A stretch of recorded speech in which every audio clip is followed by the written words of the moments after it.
기도하겠습니다. 사랑이 많으신 아버지 감사합니다. 오늘도 주의 성령께서 인도해 주셔서 깨우쳐 주시고 또 삶에 아버지에 적용할 수 있도록 우리 마음에 주님의 깊이 새겨주시는 좋은 시간이 되도록 하나 도와주시옵소서. 예수님 이름으로 감사하고 기도합나이다. 아멘. 오늘은 7월 16일자 말씀. 느헤미야서 3장 14절부터 32절까지. 오늘부터는 제가 조금 내용을 바꿔서 방법을 좀 바꾸고 싶습니다. 왜냐하면 이 말씀 묵상 우리가 그 매일 올리는 것이요. 지금 우리가 올리면서 제가 늘 가지고 있었는데, 우리가 말씀 묵상이 동영상을 통해서 말씀을 묵상하는 분들에게 스스로 말씀 묵상하는 것을 모을 수 있도록 그런 내용이 되어야 되겠다. 가만히 진행하는 과정을 우리가 보면서 제가 이런 지금 우리 방법대로 이렇게 영상을 올리면 어쩌면 구약을 우리가 공부하는 기간 동안에는 까딱 잘못하면은 더 이 본문을 이해하는 것보다도 더 깊이 제대로 바르게 이해하도록 만들어주기 위해 노력하다 보니까 어쩌면 좀 어렵게 만들고 있지 않나 그런 생각입니다. 그래서 실제로 이 녹화돼서 업로드된 이 영상을 보면 이것이 과연 얼마나 성도님들이 직접 개인적으로 말씀을 읽고 묵상하는 그런 힘을 길러가는데 얼마나 도움이 될까 마음에 의구심을 많이. 오늘은 조금 다르게 여러분에게 부탁드리겠습니다. 뭐든지 간에 이 말씀, 이 동영상을 보고자 하시는 분은 먼저 사전에 본문을 다 읽어주시기를 바랍니다.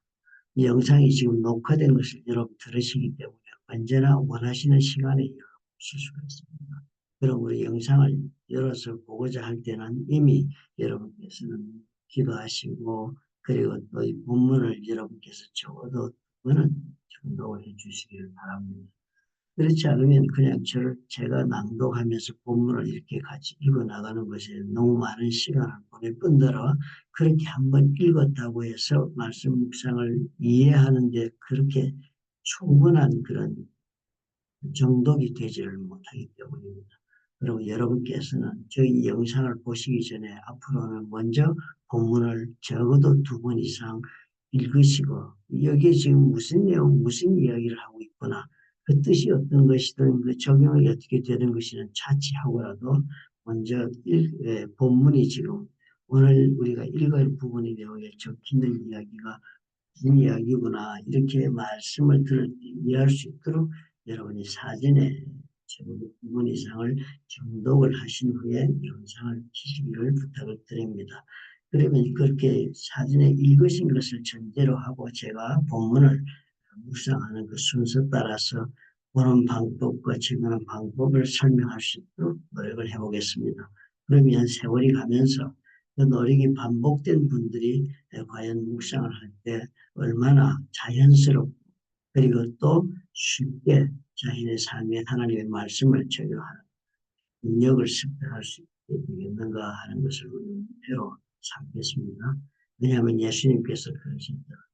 우리를 다 사람을 낚는 어부가 되게 만들어 주시겠다고 그랬으니까 사람을 낚는 어부는 영적으로 그렇게 어부가 된다는 뜻입니다. 그 어부가 되는 사람의 낚시에 걸리는 낚싯밥은 이 하나님의 말씀이 되어야만 마땅히 사람을 낚을 수가 있는 것입니다. 그리고 우리가 이 말씀 묵상을 통하지 않고서는 사실상 하나님 앞에서 쓰임받을 수도 없고 또 주님이 원하시는 사람으로 우리가 성장해 나갈 수도 없습니다. 그러므로 우리가 그런 중요한 그런 우리 자신이 예수 그리스도를 닮아가는 과정에서 필요한 것이 말씀 묵상입니다. 중요하게 생각하고 노력해야만 하겠습니다. 오늘도 우리가 읽은 본문을 보면요. 또 우리 한 가지를 자세히 읽으면서 생각해 본 적이 있어 등장하는 지금 내용들이 과연 무엇일까 관찰을 하시면 좋을 거예요. 그 내용을 해석하는 것을 둘째치고 가만히 읽어보니까 전체적으로 우리가 눈에 잘 띄고 반복되고 있는 이 많은 말씀 같은 경우에는 무엇이 반복되고 있는가 하는 것을 관찰해 볼 수 있습니다. 이 내용을 가만히 보니까 문이라는 이야기가 잘 나오는 것이 중심에 서 있는 단어들이 됩니다. 오늘 얘기를 들어보면 14절에 보면 본문은 그것이죠. 본문이란 말은 아마 메인 게이트란 뜻이겠죠. 그러니까 본문은 어떻게 누구들이 어떻게 일을 했다라고 이야기하면서 여러 사람의 이야기가 나옵니다. 그 다음은 또 샘문은 이러고 쭉 하면서 그 샘문을 시작한 사람을 중심으로 다음은 누가 했다 이렇게 나오고 그 다음에 또 오면 그런 식으로 자신들이 어디에 살고 있는 사람의 기준을 해서 어떤 문을 바라보고 마주하는 곳에 있는 사람 이렇게 해가지고 그 좌우지간 오늘 읽은 이야기 보니까 많은 문들이 언급이 되고 있습니다. 여러 종류의 문들이. 그리고 여러 종류의 문들이 언급되고 있습니다. 그 다음에 가만히 또 보니까 참여하고 있는 사람들의 종류도 다양한 여러 종류의 사람들이 참 많은 사람들이 여기에 동참해서 지금 성벽을 재건하는 일을 하고 있구나 하는 이야기를 우리가 관찰할 수 있습니다. 그리 가만히 우리 관찰해 보니까 여러 종류의 문이 있는데 그 문들을 통해서 중수하는 것이 문을 중심으로 성벽을 중수하는 사람들이 많은 종류의 사람들이 감당하고 있구나. 그런 식으로 여러분이 역할을 그런 관찰이 되면 가만히 뒤에 적힌 내용을 보면 그 문들에 관한 해석을 적어놓은 것을 볼 수 있습니다. 그러니까 거기에 적어놓은 해석이 과연 충분하고도 아니면 더 넘어서 충분한 아주 세밀한 그런 관찰의 내용을 적어 놓았습니다. 그러니까 이 문이 무슨 역할을 하는가 가지고 막 따지고 들어가고 이런 공부를 하다 보면 점점 더 구약을 그 역사적인 사건의 전체적인 현재에서의 의미를 발견하기보다는 그 구약 자체의 사건을 그 현재를 더 잘 이해하기 위해서 공부한다는 것이 더욱더 어렵게 만드는 그런 하나의 이상한 그런 결론을 우리에게 안겨줄 수가 있다는 생각이 듭니다. 그러므로 구약을 우리가 잘 적용하기 위해서는 더구나 특별히 이 관찰할 때 우리가 객관적으로 볼 때 깊이 본문이니까 그 본문이 뜻하는 바는 무엇이고 신문은 산문은 어떻고 의문은 어떻고 그 다음에 수문은 어떻고 이런 문의 내용을 이야기하다 보면 여러 가지 종류의 문의 내용을 공부하는 것만 해도 적용의 내용이 수십 가지가 등장을 하게 되어서 과연 오늘 이 가운데 성령님 어느 것 하나를 딱 찍어서 제가 적용할 거야 이렇게 묻는 그런 시간이 되고 말 수가 있습니다. 그러므로 관찰할 때 구약은 특별히 더욱더 그 내용을 설명하기 신약을 또 가지고 오고 이러다 보니까 전혀 해석이 너무너무 어려워지는 경우가 많아서 누가 묵상을 하느냐 하는 생각이 드는 정도입니다. 그래서 그러면 여러분 오늘 우리가 볼 때는 일반적인 이 성경이란 것이 평범한 사람들, 예를 들면 공부하지 못한 사람들이라도 글을 읽을 줄 아는 사람이라면 이 성경은 이해할 수 있는 내용이 되어야 한다는 것을 전제하고 우리가 읽어보자고요. 그러니까 이것이 다 구약은 히브리어로 적혀 있어서 그 당시 히브리어는 이세들도 자녀들이 히브리어를 알지 못합니다. 이미 느헤미야 시대에도 히브리어를 몰라서 이 율법서를 낭독하고 나면 그것을 또 해설을 해주고 이 아람어, 이 히브리 사람들, 이스라엘 사람이 쓰는 언어는 히브리어로 성경은 적혔지만 일상적으로는 아람어를 쓰고 있었기 때문에 이 사람들이 일반 사람들이 이 율법서의 내용을 들어도 무슨 말인지 모르는 시대가 이미 돼 있었습니다. 에스라 느헤미야 시절만 해도. 그러니까 이런 사람들이 해석하고 하는 단어들이 그런 성경 것이나 아니면 신약 성경도 보면은 적혀 있는 것이 그리어로 적혀 있습니다. 히브리어는 이미 고대어가 되고 언어가 죽었기 때문에 그것을 다시 우리가 해석해내고 한다는 것이 대단한 학문적 그런 대상이 되어 있는 어려운 책이 되었습니다. 그리고 또 신약서는 헬라어로 적혀 있다고 그러는데 그 헬라어는 적혀 있는 것이 헬라어에는 두 종류가 있습니다. 일반적인 사람들이 쓰고 있는 아주 평범한 그런 수준의 생활 용어가 있는 헬라어가 있다면 아주 어려운 문서나 이런 데 적히는 고급 헬라어가 있습니다. 그러니까 일반적인 사람이 고급 헬라어를 잘 모릅니다. 그 당시에 성경을 볼 때요. 그런 사람들은 일반적인 사람들이 이해할 수 있는 헬라어를 코이네라고 그랬습니다. 코이네로 적혀 있었습니다. 그러니까 모든 성경을 읽으면 사람들이 그 당시에 그 읽는 사람의 수준에서도 이해할 수 있는 그런 내용으로서 주어져 있었습니다. 그런데 어쩌면 우리는 어떻게 해요? 성경의 역사적인 배경이나 그 학문적인 배경을 우리가 이해하고 본문을 제대로 의미를 파악하려다 보니까 더 어렵게 만들어지는 경우가 많아서 실제로 주어지는 코인의 헬라어라든지 히브리를 헬라어로 번역한 70 번역용에서 쓰고 있는 그런 일반적인 그런 사람들을 대상으로 한 내용의 문서가 아니라 아주 학문적인 그런 능력, 지적 능력을 가진 사람에게 해석한 그런 성경이 될 수가 있는 문제가 되고 만 것입니다. 여러분, 오늘 우리가 그런 코인의 성경을 읽는 사람의 수준이라면 읽었을 때 이렇게 이해가 하게 될 것이다라는 것을 우리가 이해할 수 있다면 우리가 말씀을 킬 때는 것도 많이 쉬워질 수 있는 생각이 들어서 제가 깊이 고뇌하다가 여러분께 이런 방법의 훈련을 우리가 이 동영상을 통해서 해야겠다 하고 마음을 제가 했습니다. 그래서 여러분께 오늘 그래서 사실 하는 방법을 제시하고자 합니다. 그래서 하는 것이 오늘 그런 것입니다. 읽으셨으니까 이제 제가 이야기하는 것을 통해서 내가 그렇게 됐던가 하는 것을 비교해보고 그렇지 못했다면 메모를 해두시기 바랍니다. 그래서 따라갑니다. 오늘 적힌 내용을 보니까 두 가지 특별한 것이 보인다. 문이 많이 언급되어 있구나. 그 문의 내용이 어쨌든지 간에 성벽을 만들어서 성벽으로 성 안으로 들어가는 많은 문이 있구나. 그리고 또 보니까 그 문과 그 문과 문을 연결하여 성벽을 만드는 그 성벽의 작업을 많은 사람들이 참여했구나. 그런데 가만히 보니까 자기가 다 맡아서 그 새롭게 세운 성벽들의 내용에 종사하는 사람들은 관계가 있는 분이다. 그 부분과 관계가 있는 사람들이다. 보니까 앞절에 보니까 뭐 양문이다. 그러니까 한번 읽어보니까 양문은 양이 들어가고 그리고 또 하늘물이니까 제사를 지내는 제사장들이 많다. 또 다른 사람들은 보니까 자기가 있는 자리에 있는 여러 종류의 사람들이 많다구나. 아니면 또 오늘도 보니까 어떤 문에 마주한 곳에서 또 자리한 사람들이 그 문을 마주한 곳에서 그 해당되는 어떤 자기 삶에 연결되는 부분에 있는 문들을 했다니까 참여하는 사람들은 다 보니까 어떻게요? 자기의 어떻게 지금의 현실의 그 자리에서 참여하였다 하는 두 가지를 우리가 발견할 수 있는 것입니다. 그러면 깊이 이제 읽어보면 이 느헤미야서는 성벽을 재건했다고 그러잖아요. 그러니까 성벽도 다 그저 느부갓네살 왕이 불타버리고 무너져 버렸는데 한다는 것입니다. 그 전에 우리가 또 이 내용을 볼 때 느헤미야 전에 우리가 듣기로 본 것이 성전을 재건했다는 말을 우리가 듣지 않았습니다. 그러면 성전을 정언한 것은 마땅히 이해가 됩니다. 그죠? 성전이 있어야 그들의 신앙의 중심지인 성전의 제사도 지내고 하는 그런 일을 가능하게 성전을 지었다.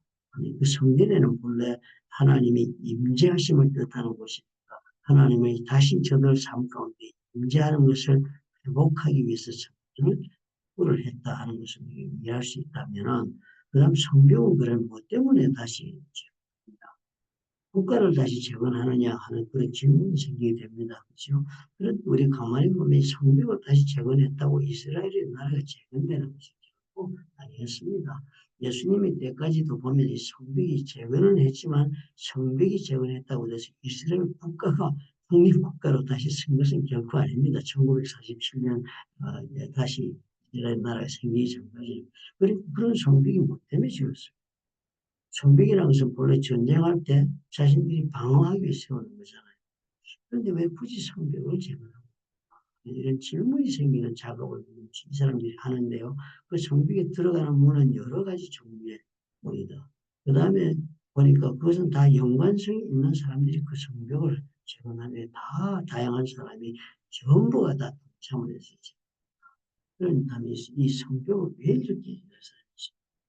성전은 하나님이 임재하시는 필요합니다. 그런데 하나님이 임재하면 그 성벽을 지어가지고 그 안에 어떤 사람들이 들어갑니까? 성벽이라는 것 자체는 전쟁이 났을 때 그 일대에 살고 있는 사람들이 피신하기 위하여 들어오는 것입니다. 그래서 들어오면은 그 가운데 성전이 있으니까 하나님이 임재하시는 그 성벽 안으로 사람들이 피신해 들어온 것이 되니까 그것은 어떤 것입니까? 하나님이 있는 곳에 이 사람들이 살기 위해서 모여드는 것입니다. 왜냐하면 그 성벽 안에 들어오면은 적으로부터 보호받을 수 있잖아요. 그러니까 그것은 결국 하나님께서 살고 계신 나라, 하나님 나라를 상징하는 것입니다. 하나님께서 임재해 계시고 그리고 피해서 들어오면 하나님의 능력 가운데 들어와서 세상으로부터 공격하는 적으로부터 보호받기 위한 곳이니까 상징하고 있는 것이 하나님의 임재하심 가운데 성벽을 쳐가지고 그 안에 들어온 사람들이 하나님 나라, 즉 하나님이 다스리는 하나님의 도성 안으로 들어와서 자신의 생명을 구하기 위하여 이 성벽을 짓는 것입니다. 그런데 사실상 정치적으로는 이 성벽은 물리적으로 그다음부터 뭐 외국과 전쟁하는 일에 피해 들어가는 그런 독립적 국가 역할을 한 적이 없으니까 이 성경은 실질 효용성은 없습니다. 그런데도 왜 이렇게 했습니까? 우리가 이것을 문제를 깊이 묵상하면 이 사람들이 성전을 재건하고 성벽을 재건한 것은 자신들이 세운 플랜이 아니었습니다. 그건 분명하지 않아요, 그죠? 자기들이 우리가 지금 역사가 망했으니까 다시 국가를 재건하자, 뜻을 모으자, 용기를 가진 독립적 정치, 독립투사들은 모여라 이래가지고 가서 세운 것이 아닙니다. 이 모든 일들은 왜 의해서 지금 이 자리까지 왔습니까? 하나님의 예언된 일 때문에 이 자리까지 왔습니다. 그러니까 하나님의 예언이라는 것은 하나님의 뜻을 미리 말하는 것입니다. 알려주는 것이 예언이니까. 그러니까 이 모든 일들은 하나님이 이렇게 하고자 하겠다고 하신 그 예언을 이루시기 위하여 진행된 일입니다. 하나님의 예언의 구약의 궁극적인 목적은요, 상식적으로 이 구약은 앞으로 오실 장차 오실 예수님에 대한 예언이니까 이 이야기는 어떻게 해요? 우리가 의미를 이해할 때 실질적으로 이 내용이 무엇을 하고 있는가를 깊이 이해하지 않더라도 전체적으로 이 내용이 가리키고 있는 것은 예수님 오시는 때를 향하여 가리키 적은 글이다라는 것을 이해하고 있다면 이것을 어떻게 해요? 예수님 오신 이후에 성령께서 우리 삶 가운데 역사하는 것과 비교할 때는 내용이 이렇게 되는구나라고 이해하지 않으면 삶의 적용은 불가능해집니다. 그리고 의미가 없어집니다. 어떤 분이 저기 그런 얘기를 하더라고. 우리가 이렇게 구약을 요즘 해나가고 있으니까. 그리고 여러분 목차를 가만히 보면 1년 내보면 구약을 읽는 내용이 더 많습니다. 왜냐하면 구약책의 양이 더 발륨이 신약보다 크기 때문에 말씀 묵상을 하다 보면 구약을 많이 읽고 있다는 것을 생각하지 않을 수가 있습니다. 저희 그래요. 이 구약이 지금 예수를 믿는 우리에게 과연 결국은 그래서 얘기를 하지만 너무 어렵다는 거예요. 목사님의 설명을 들으면 아는 사람은 아주 깊이 이해하고 좋겠지만 이 구약을 이해한다는 것은 너무 어렵다. 정말 예수를 믿고 성령의 감동하심 속에 살아가는 우리 것이 마지막 때로서는 우리에게는 적용이 너무 구약을 공부하고 이렇게 해가지고 어렵다. 누가 예수를 쉽게 믿을 수 있겠습니까? 라는 그런 자신의 강한 의문을 드러내면서 얘기를 하고 사실 옳은 말이죠. 너무 많습니다. 그러나 신약적 의미로 연결될 수 있다면 이 구약은 절대적으로 존재하는 이유가 있다는 것을 우리가 믿고 적용하다 보면 다음에 그 뜻을 우리가 발견하게 됩니다. 그러므로 그런 마음을 보려면 우리 이렇게 봐야 되겠습니다. 관찰해 보시니까 어떻게요? 여러 종류의 천국이 하나님이 임재하신 가운데 하나님의 백성들이 도피에 들어가서 보호받는 곳, 즉 하나님의 다스리심을 받는 곳 속으로 들어가는 그런 곳을 확보하기 위하여 성벽을 재건합니다. 그런데 그때 역사적으로나 물리적으로는 그렇게 재건한다 할지라도 그것이 실질적으로 그들이 현실의 물리적인 삶, 육체적인 삶에 실질적으로 보호하는 그런 원래의 그런 역할을 할 수는 없습니다. 그런데도 하나님이 예언하신 그리고 하나님의 일을 통해 이루고자 하신 일이 있었기 때문에 그들은 그 하나님의 말씀에 따라 예언에 따라 일을 하게 된 것입니다. 그래서 그들이 경험한 것이 뭐예요? 보니까 들어오고 문이 있는가 하면 나가는 문도 있는 것이 보입니다. 보면은 여러 가지 문이 이제 문이라고 나오는 거 보니까 해설을 하는 거 보니까 그것은 사람의 인분을 내보내는 곳입니다. 또 그리고 어떤 문은 시체가 나가는 문이 있어요. 이것은 비단 이스라엘에서만 그렇지 않아요. 어느 성문이 성벽을 짓고 이제 성벽에 들어가는 문들은 그 문들의 용도가 다 구별지어져 있다 하는 사실. 문들의 종류가 다른 이유가 있습니까? 한국에도 동대문이 있는 시구문이 있습니다. 그런 문이 있다는 말은 사람이 죽은 시체를 성 밖으로 낼 때는 아무 문이나 막 쓰는 것이 나가는 게 정해놓은 문이죠. 그 문으로만 나가는 것입니다.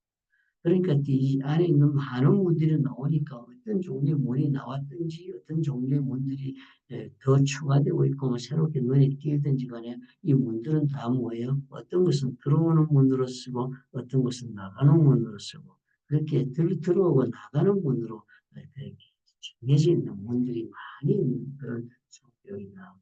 그렇게 우리가 이해할 수 그런 구분된 문들을 통해서 이 하나님이 다스리시는 이 하나님의 임재하신 그 곳으로 우리가 들어가게 되는 내용을 우리가 지금 즉 이렇게 해서 구분되어서 이 문을 통하여 들어감으로써 그 안에 들어가는 이 문의 용도가 구분돼서 들어가니까 바깥 세상과 이 안에 있는 것을 그래서 그 들어가고 나가는 것을 통해서 그렇게 구분 짓고자 하는 것을 통해 결국은 뭐를 이루고 있겠어요?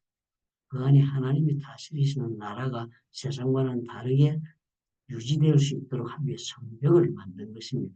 세상의 공격으로 보호하고 그 안에 하나님 다스리면서 사는 사람들이 아무렇게나 와서 섞인 것이 아닙니다. 살면서 일어나는 것 중에 나을 것은 나하고 들어올 것은 들어오고 이렇게 결정된 영역 안에 들어있습니다. 그러니까 결국은 어떻게 구별됨을 유지하기 위하여 하나님이 임재하신 곳에 하나님의 자녀들이 구별됨을 유지하기 위하여 그렇게 성벽을 지었습니다. 그러니까 하나님과의 구별됨을 유지한다는 우리가 늘 배운 대로 세상과 구별되는 그것이 바로 하나님을 위하여 구별되면 거룩하다라고 말을 합니다. 그러니까 하나님의 백성들이 하나님 다스림 속에 살 수 있을 거룩함을 유지하기 위한 성벽을 지은 것입니다.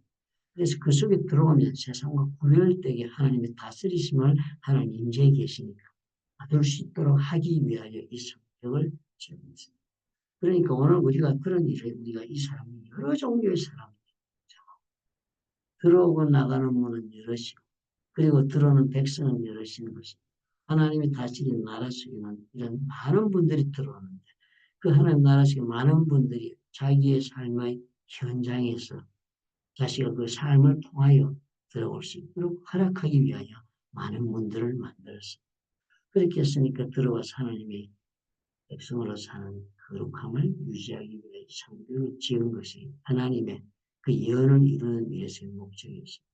오늘 우리가 이렇게까지만 기본적으로 내용을 읽어보면 이렇구나 라는 것을 깊이 묵상하면 알 수 있는 것입니다. 구약의 뭐 깊은 이 문들의 의미를 우리가 터치하지 않더라도 여기까지는 우리가 이해할 수 있습니다. 그러면 두 가지를 우리가 여기서부터 이 내용을 가지고 깊이 이제 기도하면서 묵상을 해보십니다. 우리가 과연 우리 하나님 앞에 지금 내가 살고 있으면서 나는 하나님이 임재하시는 그곳에 거룩하고 구별되게 내가 부름받은 사람으로서 성 안에 들어와 살고 있는 일에 과연 나는 얼마나 참을 수 있는가 하는 생각 우리가 스스로 자신에게 물어볼 수 있겠습니다. 오늘 내가 살아가는 삶이 있어서 나는 정말 하나님이 성벽을 지어서 그 백성들이 들어와 생명을 유지하는 것, 그 방법이 세상과 구별되어 하나님의 다스림 속에 있는 그런 사람들로 만들기 위하여 이 성벽을 세우는 나는 과연 예수를 믿고서는 그런 하나님의 다스림의 나라 속에 들어가 구별되게 살고 있고자 하는 질문을 할 수 있게 됩니다. 그렇죠? 이런 질문이 가능해야만 그 다음에 적용을 할 수 있습니다. 그렇다면 나는 가만히 보니까 내 속에는 세상과 구별되지 않게 살고 있습니다. 이 구별되는 모습들이 사람마다 많이 다르다. 다양성이 있겠다. 왜냐하면 여러 종류의 문이 있고 그 문과 연결된 사람들은 그 문 속을 통해서 중수하고 그 안으로 들어가게 살게 되는 그런 역할을 하고 있습니다. 그리고 그렇게 맡기는 문에 들어가는 사람들은 다 관계된 문으로 들어오고 관계된 문으로 하는 것입니다. 하나님의 임재하심을 떠나는 사람들이 하나님의 임재하심 속으로 들어와서 하나님의 다스리심을 받는 사람. 나는 과연 그런 내 영적인 답이 있는가? 그 질문을 해볼 수 있습니다.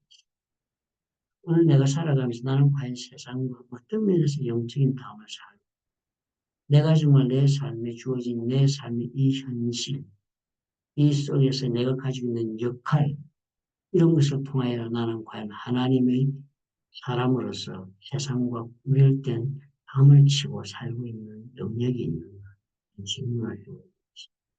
이 사람들이 성벽을 지으니까 바로 그것입니다. 이때까지 나는 구별됨 없이 막 살았던 사람입니다. 그것을 다시 성벽을 재건함으로써 이 사람들이 어떻게 해요?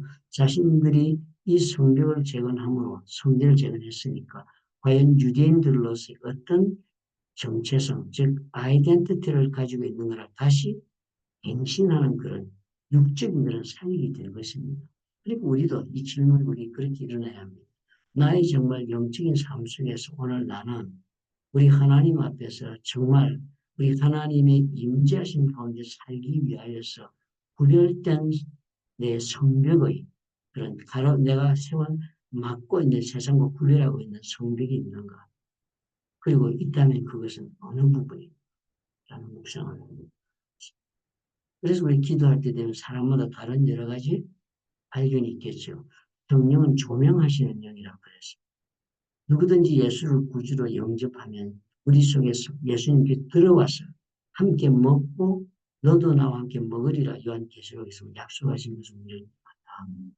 그러므로 우리 속에 있는 성령께서 그 다음엔 어떻게 해요? 그 문제를 가지고 기도하면 우리에게 그 성령은 밝히 조명하셔서 그 모습을 우리가 영적으로 깨닫도록 우리를 도와주시고 그리고 인도해 주시는 것이 불상의 비결입니다. 그러면 오늘 우리가 끝까지 생각했다면 그 다음에 나머지는 어떻게 여러분이 발견할 분야로 지금 자신의 스스로 물어보고 기도 가운데 성령님의 음성을 들으려고 하나님 앞에 나아가는 훈련을 하는 것입니다. 이렇게 눈을 뜨고 기도하면서 과연 나는 어떤 분야에서 하나님이 어떤 분야에서 이 성벽을 짓고 스스로 멸되어서 하나님의 임재하심 속에 살아가는 하나님은 영원히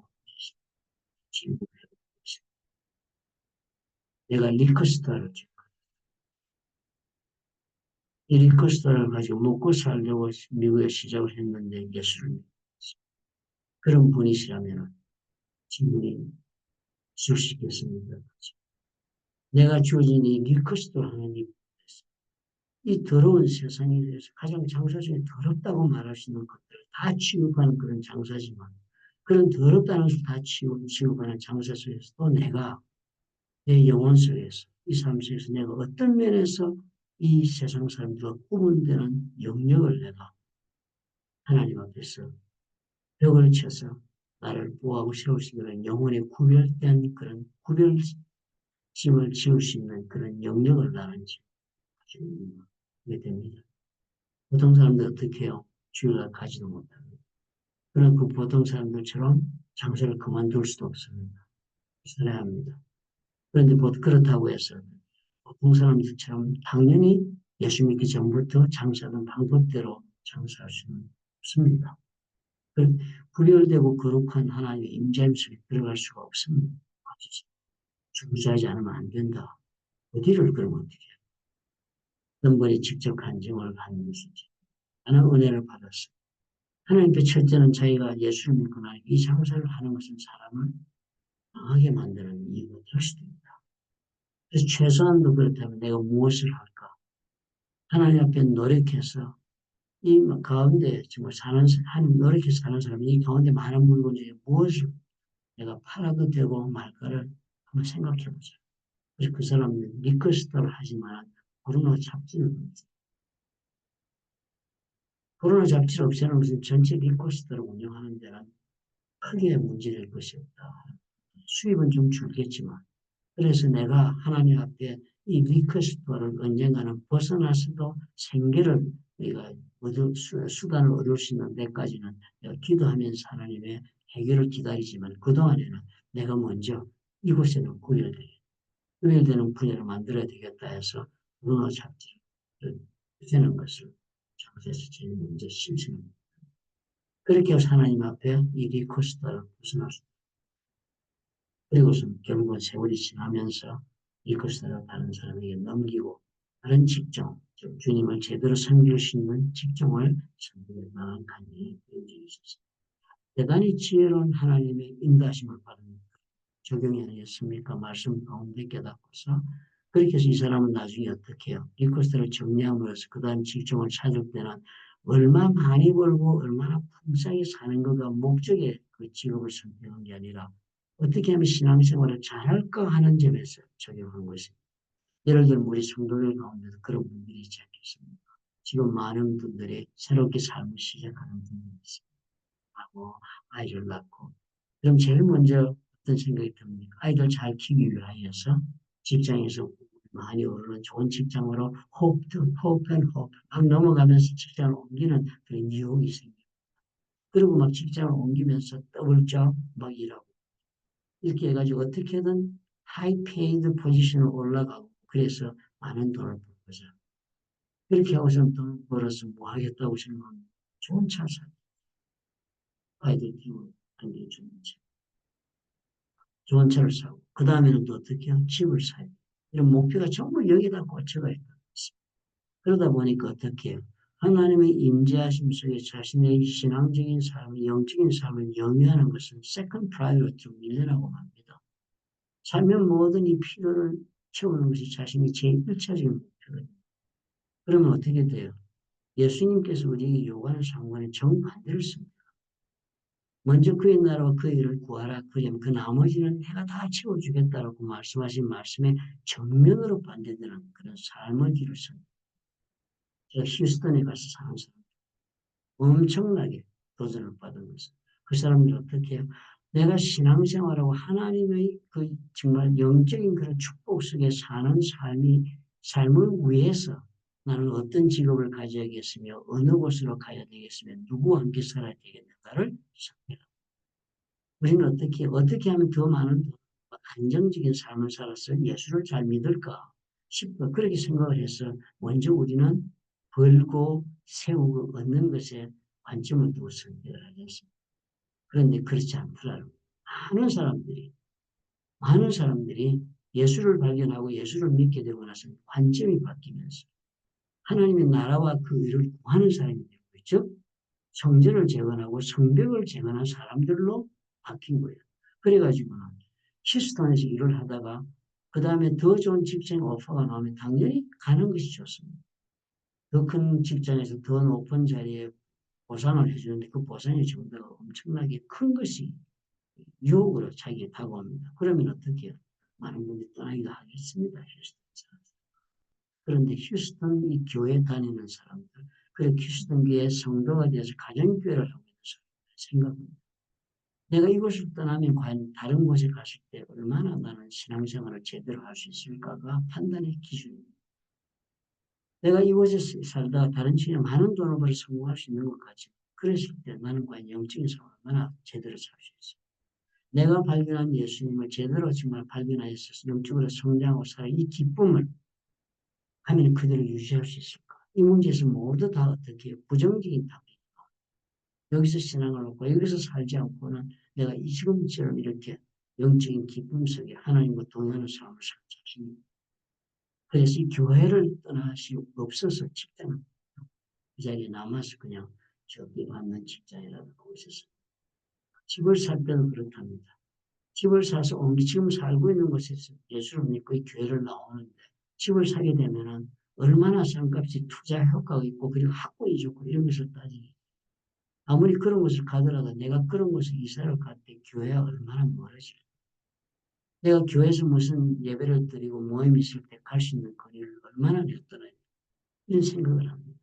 그래서 교회와 멀리 가는 곳을 피하고 가까워지는 곳을 선택하려고 많은 분들이 자신의 거주지와 집을 사는 것까지도 교회와 멀어지는 곳이 아니라 가까워지는 곳을 선택하고자 하는 것이 그 사람들의 선택이었습니다. 그러다 보니까 투자 가치가 떨어집니다.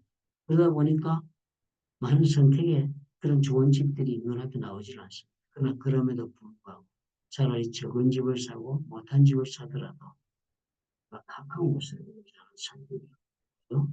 그래야만 자신들이 이 구별된 삶을 사는 이 삶을 지속하는 데 더 유익하기 때문에 이렇게 결정을 내리는 것입니다.